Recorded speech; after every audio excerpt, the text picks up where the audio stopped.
Salve galera do APH, eu sou o Thiago Ronchi, diretamente aqui do Estúdio Cube, através do podcast Salve APH. Eu trago pessoas interessantes para falarem sobre o nosso meio, saúde, enfermagem, resgate, combate e prevenção. Hoje eu trago como convidado o coordenador Marcos, do SAMU de Joinville, coordenador das unidades básicas, ele que é enfermeiro, vai se apresentar e contar um pouquinho da tua história aí, Marcos. Onde é que tu começou na vida da enfermagem, do atendimento pré-hospitalar? É isso aí, Thiago. Boa tarde a todos. Sou coordenador do SAMU oficialmente hoje, enfermeiro. A minha história na enfermagem começou no ano de 1999, quando eu iniciei como auxiliar de enfermagem no Hospital Regional, dentro já na primeira semana numa sala de emergência e nunca mais saí do serviço. Depois fui estudar e aí me formei enfermeiro e hoje atualmente atuo nessa área na coordenação do SAMU de Joinville. Essa é a tua história da enfermagem, né? Mas a história do APH, que tu tentou esconder, é bem mais anterior, né? Tem sim. uma passagem da tua vida pelo Corpo de Bombeiro também, né? Sim. A enfermagem começou em 99, mas por algumas histórias que eu fiquei sabendo, tem uns anos antes ali que começou no Corpo de Bombeiro. Em 1983 eu comecei no Corpo de Bombeiros. Na época eu trabalhava com meu pai de auxiliar de pedreiro, servente. Uhum. Meu pai não queria que eu deixasse de ajudá-lo, mas queria que eu fizesse alguma coisa. E aí, aos sábados, então, eu ia na frente do Corpo de Bombeiros, ficava sentadinho lá na frente da guarita, observando o pessoal treinar, e eram sempre nos sábados. E por 3 meses eu fiquei assim, até que um dia um instrutor chamado Davi Marcelino, do grupo, convidou para entrar no Corpo de Bombeiros, no voluntário, no aspirante, e ali começou a minha história no Corpo de Bombeiros, que foi até 1996. Foram anos de voluntário, depois eu fui para o Exército, do Exército voltei para o Corpo de Bombeiros e assim fiquei lá até 96. E naquela época lá, houve um contato com as ambulâncias, até onde eu sei, não haviam ambulâncias para atender a população ainda, né? Era mais combate a incêndio e resgate? Então... Quem que conseguiu trazer essas... Pois então, nós tínhamos todos os treinamentos e capacitações de primeiros socorros, fazíamos atendimento de salvamento e de resgate, que não se conhecia como resgate veicular, era atender preso na ferragem, era assim. E isso muito antes de 1988, quando a Polícia Militar começou a ingressar com o pelotão especializado de paramédicos para, então, iniciar todo o processo mais gabaritado do atendimento, né? Porque até então não se tinha nada. Ela simplesmente pegava a vítima presa na ferragem, tirava as ferragens dela, colocava num carro comum de salvamento e levava para o hospital. Não tinha direcionamento, como hoje se tem na central de regulação e tudo mais, né? E assim era. Então era numa época de uma BR-101 que não era duplicado, era numa época que não se tinha em outros corpos de bombeiros ao redor. Tinha até alguma coisa, mas não se tinha equipes especializadas, né, para esse tipo de atividade. A nossa especialização era através da prática, claro, a gente tinha os treinamentos e tal. E assim se deu essa condição de iniciar o atendimento pré-hospitalar, né. Em 1993, daí, eu tive a oportunidade de ir para São Paulo, fiz o curso técnico de emergências médicas de instrutor, eu e mais algumas pessoas, e de lá a gente voltou e começou a capacitar os bombeiros e no final de novembro a gente iniciou o atendimento pré-hospitalar do Corpo de Bombeiros com uma caravana, que é a famosa caravana número 22. Caravana. E a primeira guarnição do atendimento pré-hospitalar do Corpo de Bombeiros, que na época levava até o símbolo do resgate de São Paulo, porque foi autorizado por um período, né? E aí a gente começou a nossa vida de atendimento pré-hospitalar, que antes já era feito com a Polícia Militar, né? Sempre na intuição de ajudar, de melhorar o atendimento, e hoje, até onde estou vendo, a cidade está muito bem comportada com o atendimento pré-hospitalar atual do Corpo de Bombeiros, que atende trauma e tudo mais, né? Quando a gente fala do APH, a gente tem eu vejo o Joinville como um serviço bem completo, bem bacana, porque igual você citou, Nós temos os paramédicos da Polícia Militar, nós temos o pessoal do Corpo de Bombeiro, nós temos as básicas do SAMU, Isso. nós temos as avançadas do SAMU, que agora são duas. Nós temos a equipe do Águia, que também em algumas situações presta apoio, né? Isso. E tem também o GRM, que é o Grupo de Resgate Montanha, que agora está fazendo um serviço espetacular lá no Rio Grande do Sul, né? Mandou uma equipe para lá. E eu vejo como completo, né, a nossa questão do atendimento pré-hospitalar. A gente é referência para vários serviços, né? Dessa época que eu trabalhava como bombeiro ainda, teve alguma ocorrência que tu recorda até hoje? Tem várias, né? Mas uma das que me marcou bastante, foram duas, na verdade. Já que tu falou no Águia, eu vou falar das primeiras operações do Águia, e uma delas foi uma criança que caiu num córrego, num dia de chuva, assim, de repente choveu, estava dia de sol, 4h30, 5 horas, deu aquele chuvão de meia hora, encheu o rio e carregou a criança. E nós, na época, fomos chamados no busca e salvamento, fomos atender, e aí nós tivemos uma das primeiras experiências de acionar o Águia, né?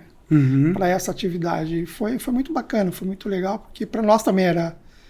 A gente sabia que existia em São Paulo, Rio de Janeiro e outras cidades, mas em Santa Catarina, Joinville especificamente, não tinha. E aquilo para nós foi um diferencial de modelo de assistência de salvamento, pesquisa de corpo em rio, e onde a gente teve o apoio completo dessa equipe na época, né?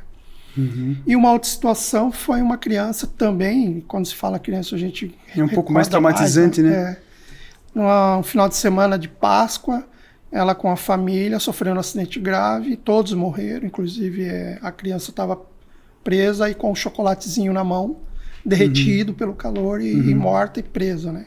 Então aquilo marcou bastante, assim. E depois, quando tu chegou na enfermagem, né? Tem alguma situação aí que tu lembra? Sim, aí... Quando a gente pergunta assim de ocorrência, normalmente tem aquela que a gente lembra de primeira, assim, né? Pá, essa ocorrência me marcou, né? Sim, não, a enfermagem também tem muita história. O que marca também foram as emergências infecciosas, e uma delas marcou muito, de um jovem que na época teve uma infecção importante, e a gente fazendo todos os cuidados, tudo adequado, mas infelizmente chegou um momento que ele não resistiu, e isso marcou bastante. Garoto de 15 anos, né? E dentro do SAMU tem alguma? Do SAMU também, né? Porque o SAMU, tu como coordenador, é legal a gente falar que o SAMU ele é um serviço completo, porque praticamente tudo é problema do SAMU. Baleado, esfaqueado, surtado, AVC, infarto, atropelado, briga de família, conversiva, convulsão. Então, assim, são surto psicótico, que até onde eu sei está puxando aí os maiores atendimentos por causa de surto, né? De situações envolvendo paciente psiquiátrico, envolvendo paciente que faz uso de droga, né? Então, como é hoje o serviço do SAMU aqui dentro de Joinville? Lembrando que o Marcos coordena as 4 básicas, isso, né? O SAMU, em todo o Brasil, ele é acionado pelo 92 e ele atende tudo, na verdade. Só que em algumas cidades, como Joinville, tem a sua peculiaridade, porque existe uma central de urgência, onde todas as ocorrências são reguladas, e aí os traumas ficam mais pactuados com os bombeiros, e nós acabamos atendendo a grande maioria de urgência e emergência médica. Mas a gente também é preparado para atender os acidentes, enfim, quando assim seremos solicitados, né? E o SAMU hoje, tirando 2005, que foi o início do SAMU e antes não tinha, como eu falei, a gente na época de 1993, 96, 94, a gente não tinha. A gente convidava profissionais da enfermagem para vir nos ajudar. Os caras não vinham, não queriam, porque achava muito diferente. E hoje não, nós temos uma gama de profissionais dentro da enfermagem que vão buscar especialização, que vão buscar treinamento dentro da urgência e emergência, aprendendo pré-hospitalar, porque trouxe essa nova roupagem, o SAMU trouxe essa nova roupagem para o serviço de urgência e emergência a nível nacional, né? E as pessoas buscam esse tipo de atividade. O SAMU, do Suporte Básico de Vida, composto aí por condutor e técnico de enfermagem, também é um diferencial de atendimento e que faz o primeiro atendimento imediato. Então, acho que nós estamos num bom caminho, com muita gente ao redor, ajudando, apoiando e atendendo também as outras ocorrências, as outras emergências, né? E para quem quiser, tem esse sonho de trabalhar no SAMU, quer ser um condutor do SAMU, quer ser um técnico de enfermagem do SAMU, qual é o caminho que ele tem que seguir? Quais são os cursos que ele tem que ter, as habilitações, para ele poder se tornar um personagem aí do pré-hospitalar de Joinville? Primeiramente, não esquecer dos seus sonhos, não esquecer do que você é capaz. Porque ontem mesmo eu recebi um rapaz lá na minha sala que ele é condutor, ele quer se tornar um condutor de veículo de emergência e ele queria saber quais os melhores cursos que tinha na cidade. Aí eu pactuei com ele alguns cursos, falei com ele e passei para ele o que precisa para ser condutor ou técnico de enfermagem do SAMU de Joinville. Sim. Primeiramente, concluir os estudos, né? Isso que é extremamente importante, o ensino médio, o ensino técnico, e aí fazer um concurso, passar nesse concurso e ser chamado. Para ser condutor tem que ter a categoria C ou D e o curso de condutor de veículos de emergência e passar no concurso. E alguns cursos aí vocacionados, BLS, pré-hospitalar, isso já vai ajudar bastante, né? E para técnico de enfermagem, o curso nível técnico, passar no concurso e ter a disponibilidade e vontade de alguns cursos também voltados para o atendimento pré-hospitalar, vai ajudar muito para que ele ingresse no serviço de emergência do SAMU municipal. Como é que é para ti que saiu lá do início, né, como bombeiro, não sei se chegou a pegar o bombeiro mirim, aí se tornou bombeiro voluntário, efetivo, aí chegou na enfermagem, trabalhou na assistência, né, chegou no SAMU, foi para o São José e hoje está fazendo um trabalho, digamos, não operacional, mas administrativo, porque a tua área é coordenação agora, né? Como é que tu enfrenta essa questão de sair do operacional e assumir o administrativo? Pois então, veja bem, quando eu entrei no Corpo de Bombeiros lá com meus 14 anos de idade, eu era um servente de pedreiro. Uhum. Eu nunca imaginei que um servente de pedreiro um dia chegaria na posição que eu cheguei. Claro que tem muito a crescer, a gente nunca para de estudar, nunca para de correr atrás, né? Mas de ser bombeiro e hoje ser coordenador do SAMU foi uma construção diária de trabalho e de objetivos a serem alcançados, conforme as minhas demandas foram acontecendo. Assim como qualquer outra profissão, né? Eu tenho amigos meus que fizeram medicina, por exemplo, e hoje são médicos, outros fizeram técnicos de enfermagem, atuam na área, são enfermeiros, enfim. Mas hoje, como coordenador, sair do operacional, a gente sempre tem saudade do operacional. O operacional é a assistência direta ao doente, que está precisando de você, ela é muito de acreditar, de estar ali, de estar presente, de poder ajudar. E como coordenador, eu ajudo de forma mais geral. Qual é a minha obrigação? Deixar as ambulâncias operacionadas, com as equipes todas em dias, com escala adequada, funcionando, fazendo a gestão de equipamentos, materiais e outras coisas mais que demandam o serviço. E buscar sempre acreditar no sonho. Eu acho que se eu estou aqui hoje porque alguém me viu e de alguma forma disse, poxa, esse cara merece uma oportunidade. E a gente que busca essa oportunidade diária, né? A gente que busca através de muito trabalho, de muito estudo, né? Porque eu sempre gosto de conversar com as pessoas a respeito da sua história e do seu empenho. Sim. Porque se tu tem um objetivo, tu tem que correr atrás. Não vai ficar esperando ele bater na tua porta. Exatamente. Né? Hoje eu vejo assim que a enfermagem ela tá um pouco mais administrativa, né? Os técnicos eles estão ali no operacional, os enfermeiros mais para cargo de chefia, mas dessa questão de coordenação, é mais difícil trabalhar com a enfermagem, com esse operacional que tu tem hoje? Não é que é mais difícil, são pontos de vista. Um dia é mais difícil, mais complicado, mas outro dia é muito mais tranquilo. Eu acho que o gerenciamento, a coordenação de equipes, ela não é só do coordenador. Eu acho que cada um tem um pouquinho de coordenação. Porque se você é condutor e faz a sua parte, e bem feita, ajuda o coordenador a coordenar aquele momento, naquela situação, né? Eu acho que ser coordenador de SAMU é um negócio muito bem legal, é extraordinário. Mas ele tem que estar pactuado com a sua equipe, ele tem que estar junto com a equipe. Pois é aí que eu te pergunto, porque assim, a gente acabou de passar pela semana da enfermagem, Sim, né? E a enfermagem vem de um período de muito trabalho. A gente passou por uma pandemia, agora a gente vivenciou a questão aí da dengue, né? O pessoal vindo para essa cidade. Então, a enfermagem, ela está quase ali no seu limite, né? A tua equipe hoje, como é que tá? Ela consegue te ajudar? Tem um pessoal que está mais afastado, tem um pessoal que pega mais junto? Eu acho que todo mundo pega junto, né? Tá todo mundo cansado, a gente sabe disso. Mas na hora que a gente mais precisa, o pessoal também está pegando junto. O pessoal ajuda, o pessoal colabora, né?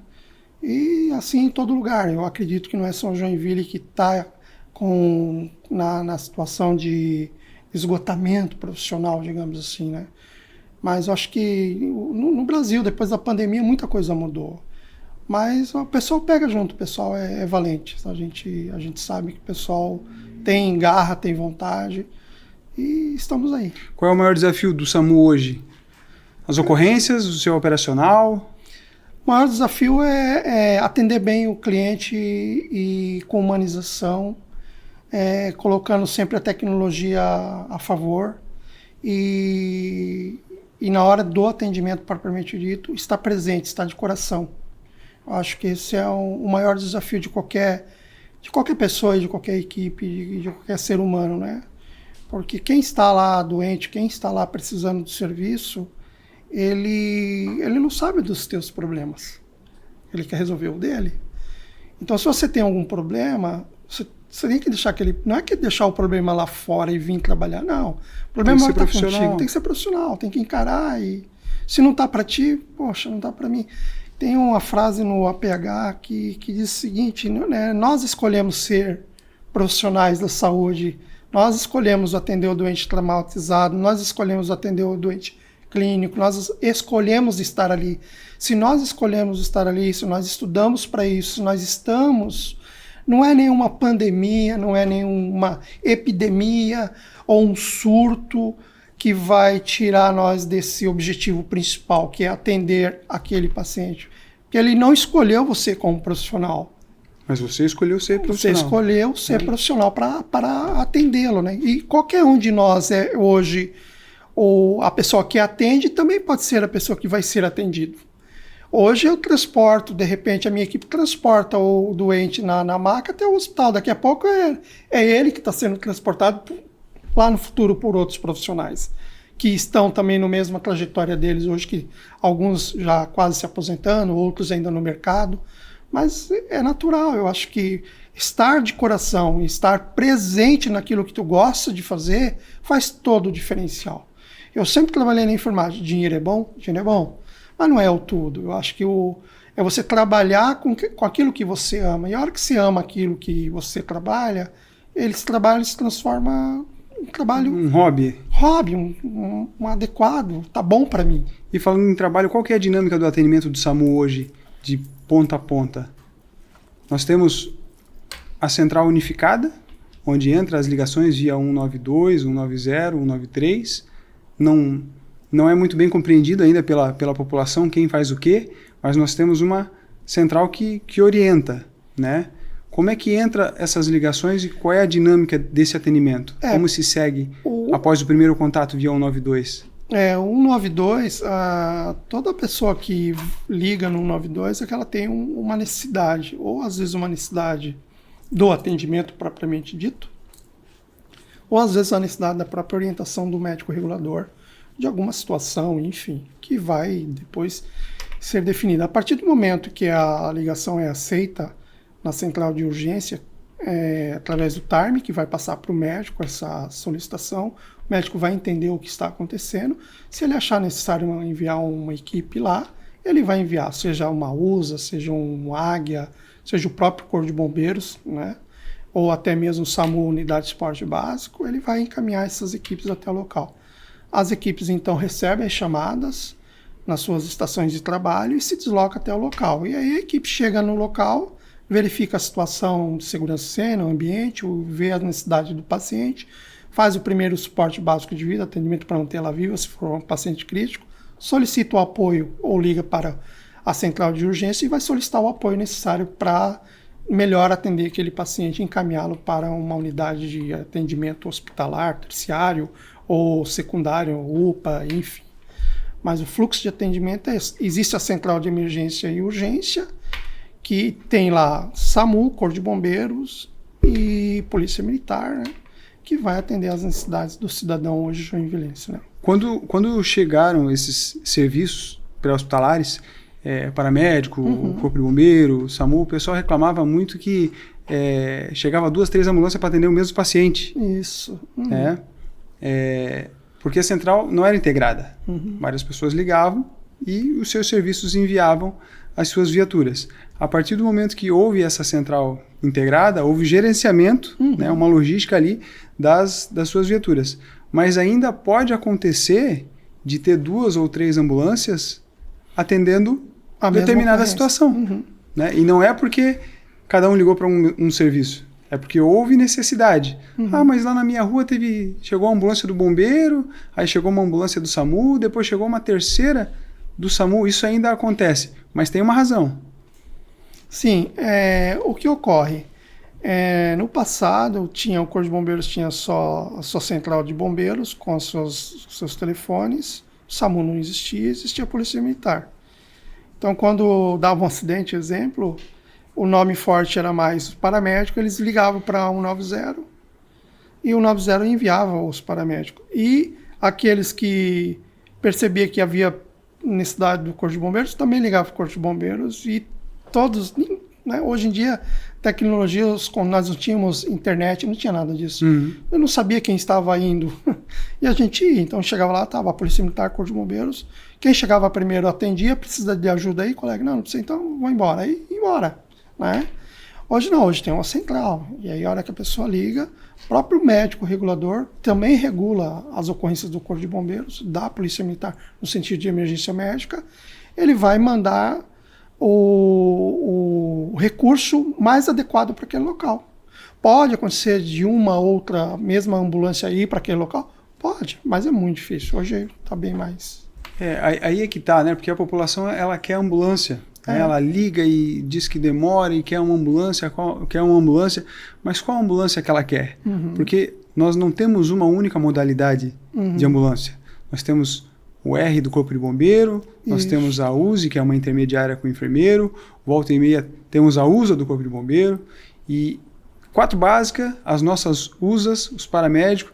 Então, são N possibilidades. Inclusive, São Francisco do Sul conta até com barco. Então, assim, tu quer uma ambulância, mas qual ambulância que tu quer? Às vezes, ficar um pouquinho a mais ali na ligação pode fazer com que o médico envie o recurso certo. Diferentemente do que ele acabasse atropelando ali pela euforia do solicitante e mandar uma básica atender uma situação que era para uma equipe avançada. Né? Como eu falei, né, o entendimento da ligação é muito de ouvido, né, do médico regulador. A hora que o médico está escutando, ele também escuta ao redor o que está acontecendo e ele vai, conforme as informações recebidas, ele vai buscar o entendimento do melhor recurso. Isso é sem sombra de dúvida, né? E às vezes a população, depois que foram atendidos e já estão em casa também, aí precisa buscar a ficha de atendimento, porque ele quer acionar um seguro, alguma coisa assim. Ele vai lá no SAMU base. Aí a gente pergunta, o senhor foi atendido por quem? Aí ele diz, pelo SAMU. Mas o senhor tem certeza? Ele diz, tem, foi o SAMU que me atendeu. Ele não consegue diferenciar quem é SAMU, quem é bombeiro. Ele não consegue. Aí eu sei porque eles me perguntam, aí eu disse, não, a gente vê nas casas, quantas pessoas falando, tinha dentro o bombeiro chegou. Aí ele disse, tinha 3. Bom, aí foi a USA. Entende? A gente mais ou menos... Aí ele disse, é verdade, o bombeiro que me atendeu, e aí eu explico para ele que ele vai ter que buscar o documento, não na prefeitura ali em si, propriamente dito, dentro do SAMU, mas sim lá com o pessoal da USA, ou lá com o Corpo de Bombeiros, né? Porque eles, depois da ocorrência, eles não conseguem entender quem que atenderam. No caso do atendimento da básica, gera-se uma ficha de ocorrência que muitos precisam justamente até para recorrer ao seguro depois, né? Mas não é na base que tu vai buscar essa informação. Não. É no SAMI. No SAMI, ali no Guanabara, serviço de atendimento de fichas. E fica as folhas lá. Fica as folhas, fica os atendimentos lá. lá. É importante lembrar também que não adianta tu chegar lá e querer a ficha de um terceiro, de um familiar, porque até a informação que eu tenho, somente quem pode tirar a ficha é o próprio paciente. É o próprio paciente, né? Tudo certinho. Às vezes o próprio paciente vai lá no SAMU pegar a ficha está ainda sendo tratada, os indicadores e tal, e a gente vê que a ficha dele mostra para ele que é a ficha dele, mas a gente não pode entregar. Ele tem que pegar lá no SAMI. Porque é legislação, é lei de proteção de dados. Mas eu sou o dono da ficha. Não, tudo bem. Mas de acordo com a lei de proteção de dados, eu preciso entregar quem vai entregar essa ficha para o senhor é o pessoal do SAMI. Aí eles acabam entendendo e pegam a ficha lá daí quando precisa. E o serviço de motolância, será que vem? Olha... Uma cidade do tamanho de Joinville, tem 4 básicas do SAMU. Será que há alguma conversa aí via governo do estado, município? Será ou ainda não é hora? No estado está sendo oferecidas, né? Então isso, com certeza, se for para vir para Joinville em algum momento, com certeza vai ser aceita, né? Provavelmente. Mas não é uma certeza, porque o serviço é muito dinâmico, né? Mas existe sim uma pactuação do governo do estado e interesse do governo do estado em implantar o serviço de motolância no estado inteiro e, de repente, Joinville também. Até porque é comprovado que o serviço de motolância ela consegue oferecer um tempo-resposta melhor em situações de urgência e emergência, né? As ambulâncias motos, elas vêm inclusive com um desfibrilador automático externo. Então, ela é um suporte básico de vida, mas ela é uma tática de resposta rápida. Então ela consegue se locomover no trânsito muito mais rápido e chegar ao DEA, por exemplo, numa emergência cardiológica, muito mais rápido, né? Então é um serviço que penso eu que seja importante para a cidade aí num futuro próximo, né? Mas em princípio é isso. As situações que me trazem muita apreensão é a questão, porque aqui a gente fala de saúde, resgate, prevenção, enfermagem. E eu gosto de falar muito de prevenção porque é triste tu chegar numa cena onde tem várias pessoas, uma pessoa em parada cardíaca e ninguém ao lado reconhecer tal situação, de iniciar esse primeiro atendimento, fazer essa ressuscitação cardiopulmonar. E a gente sabe que hoje em dia o que determina se essa vítima vai salvar ou não é o tempo-resposta, é o tempo que tem alguém fazendo alguma coisa. Sim. Independente se é leigo ou não é, Sim. O mais importante é que aquele coração esteja batendo mesmo que artificialmente, mesmo que alguém esteja empurrando aquele peito ali, fazendo aquele coração bater. Então, há algumas situações que eu vejo que, infelizmente, a gente chega na casa, as pessoas não sabem reconhecer. Partir para essa parte preventiva, será que a gente consegue um resultado legal? Toda a prevenção de qualquer situação dentro da urgência e emergência é um trabalho sério de orientação da comunidade. Ele sempre vai dar uma boa resposta. Sempre vai ser o melhor. Vai ser mais barato, economicamente falando. O paciente que sofreu um incidente vai sair muito mais rápido do hospital. Talvez com menos sequelas, né? Com menos sequelas, inclusive. Então, quando você fala em prevenção na área da saúde, ela é tudo para todos, entende? Veja bem, o caso de enchente do Rio Grande do Sul agora acontecido, né? Então, se você oferece recursos para a prevenção, pode ser que aconteça um incidente, mas vai ser muito diminuído. Vai ser com menos risco. Então, acho informação salva, né? Informação salva. Eu acho que o nosso país, a Santa Catarina em específico, ele está começando a entrar num modelo de assistência e de conhecimento científico onde é muito dinâmico. E nós temos instrutores capacitados, gente muito boa que dá esse tipo de treinamento, que vem para ajudar. Basta as pessoas quererem, né? Nós temos leis também que auxiliam, né? Nós temos leis, Nós temos a Lei Lucas, que ela ficou um pouco apagada ali em razão da pandemia, mas é uma lei que incentiva que pais, professores recebam atendimento pré-hospitalar para atuar em situações de primeiros socorros. Nós temos aqui em Joinville também a lei municipal, muitos não conhecem, né? Mas tem a lei do engasgo. A lei municipal, onde torna que as UBSs e maternidades e hospitais ofereçam aos seus clientes, aos pacientes, treinamento para a situação de primeiros socorros. Sim. Por exemplo, o engasgo, né? O próprio engasgo.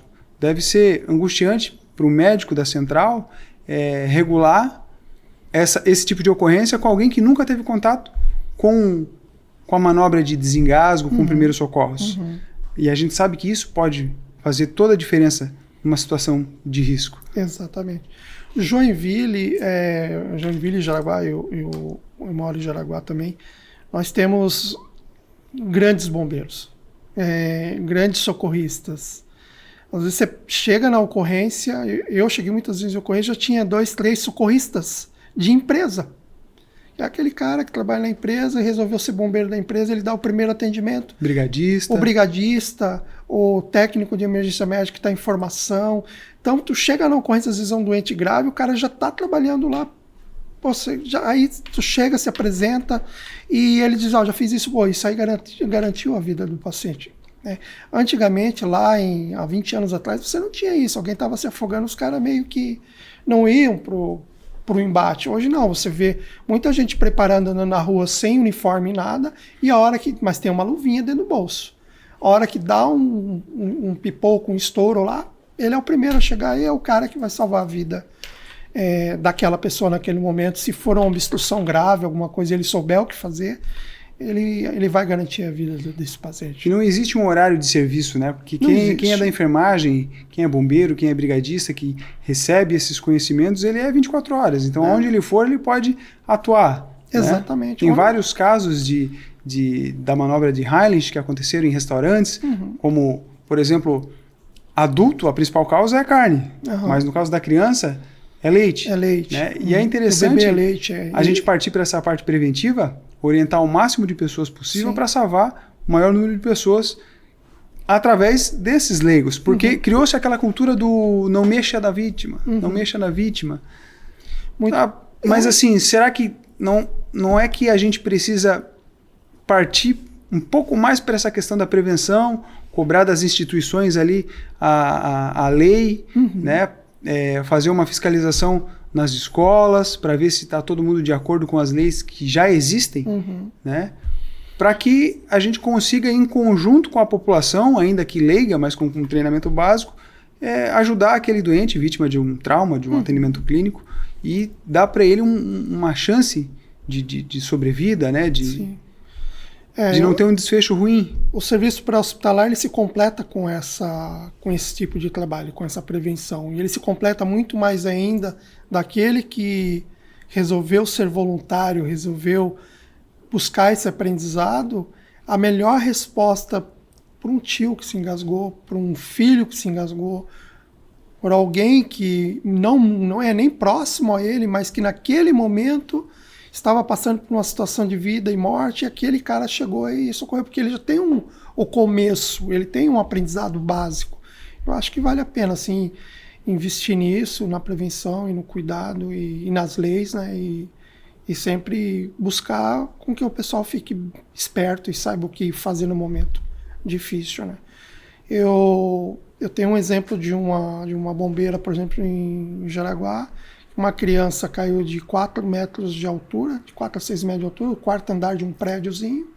Bateu ela, criança de um ano quase, bateu a cabeça no solo.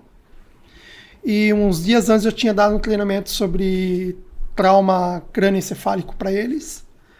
E falei para eles, na época, que preservar neurônios é oxigenar o paciente. Então, abra a via aérea o mínimo que tu possa e ofereça oxigênio, porque é isso que vai salvar o doente. Quem vai determinar se perdeu ou não perdeu a quantidade que foi é o próprio estrago. Mas estando bem oxigenado, bem via aérea bem preservada e com controle de cervical e ofertando oxigênio, você salva a vida de qualquer pessoa nesse sentido. 30 dias depois, ela fez esse atendimento, ficou focada nisso, chamou a USA chegou, já entubou a criança direitinho. 30 dias depois a criança estava lá visitando eles sem sequela nenhuma. Então, para ver a importância, uma bombeira com esses conhecimentos, mesmo sendo uma unidade de resgate, na hora que teve o treinamento prévio, ela conseguiu lembrar o passo a passo do que fazer e salvou a vida desse bebê, dessa criança. Né? Não tem nada melhor, né, do que tu ver uma pessoa recuperada, sem sequela, bem, né, após um atendimento dramático, mas que tu pôde atuar e ajudar da melhor forma possível. Exatamente. Fazer as pessoas voltarem à vida sem sequela é o mais importante. Acho que isso é o que move, né? É você salvar alguém de uma situação de enchente, por exemplo, e perceber que você conseguiu resgatar aquela pessoa e daqui a pouco ela vem te dar um abraço, ou de uma parada propriamente dita, que ela volta lá te agradecer. Nós temos casos assim, as pessoas vêm buscar e vêm dizer, olha, estou aqui porque você ajudou. E aí não é só você como condutor, como técnico, como coordenador. Aí você tem que lembrar que foi toda uma equipe estruturada que te ajudou a você chegar lá e salvar a vida daquele paciente. Aí eu conto central de emergência, o próprio solicitante, os amigos, a equipe que chegou lá, a boa recepção. Eu acho que todo mundo em si está com um único foco, que é salvar vidas. Acontecem umas coisas ou outras, mas isso aí é o dia a dia, a gente acaba superando e busca melhorar sempre. Perfeito.